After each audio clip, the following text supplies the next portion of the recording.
সাতক্ষীরার আশাশুনি উপজেলার উপকূলীয় এলাকায় প্রতাপনগরে ঘূর্ণিঝড় পূর্বাভাস ভিত্তিক আগাম সারাদান ব্যবস্থাপনা বিষয়ক সাগর পাড়ের জীবন যুদ্ধ নাটিকার মাঠ মহড়া প্রদর্শনী অনুষ্ঠিত হয়েছে।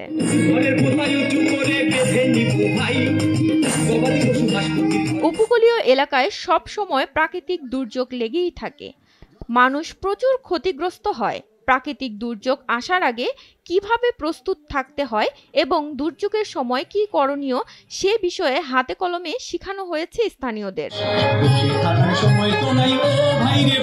বাংলাদেশের দক্ষিণ পশ্চিমাঞ্চলে ঘূর্ণিঝড় পূর্বাভাস ভিত্তিক আগাম সারাদান কর্মসূচির আওতায় ওয়ার্ল্ড ফুড প্রোগ্রামের অর্থায়নে প্রতাপনগর ইউনিয়ন দুর্যোগ ব্যবস্থাপনা কমিটির আয়োজনে ইউনাইটেড একাডেমির মাধ্যমিক বিদ্যালয় মাঠে এই মাঠ মহড়া অনুষ্ঠিত হয়।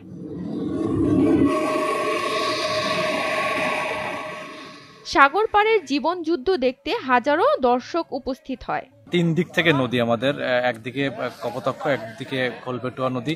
তো যে কারণে আমাদের প্রাকৃতিক দুর্যোগ এবং বিশেষ করে যখন প্রাকৃতিক দুর্যোগের আঘাত করে তখন নদীর পানির উচ্চতা বেড়ে যায় এবং মানুষ খুব আতঙ্কিত থাকে।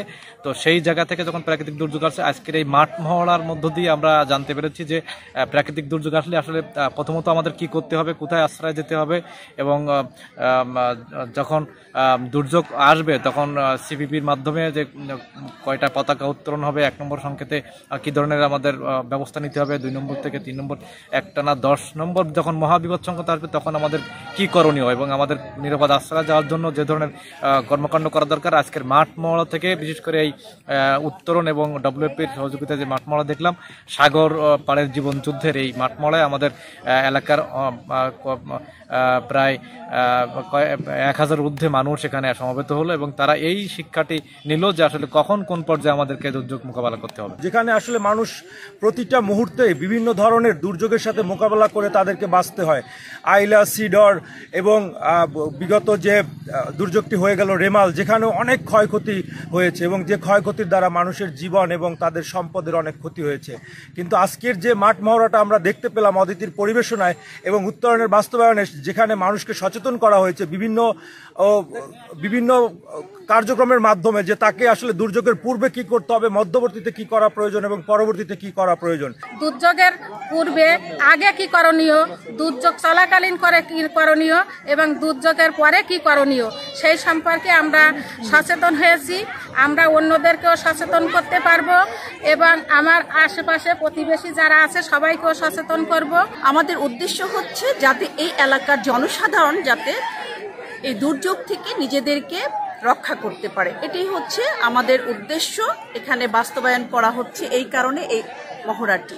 সচেতন হব কিভাবে, আমরা কি করব, ঘরবাড়ি ভেঙে গেলে আমরা কিভাবে আশ্রয় কেন্দ্রে যাব, কিভাবে সাহায্য গ্রহণ করব।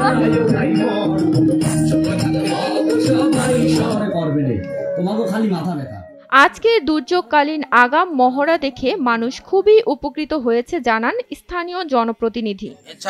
এই ধরনের সিগন্যাল যদি আগে থেকে এই ধরনের সজাগ হতে পারে তাহলে আমরা এলাকার মানুষ এই ধরনের ক্ষতিগ্রস্ত হবে না।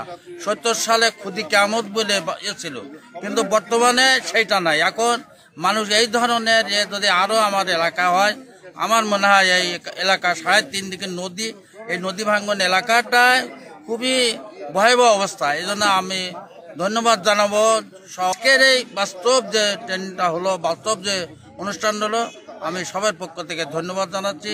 এই ধরনের আরো বড় করে হোক। এসিটিভি ডিজিটাল। ধন্যবাদ আপনাকে প্রাণী সম্পদ কর্মকর্তা দাদা।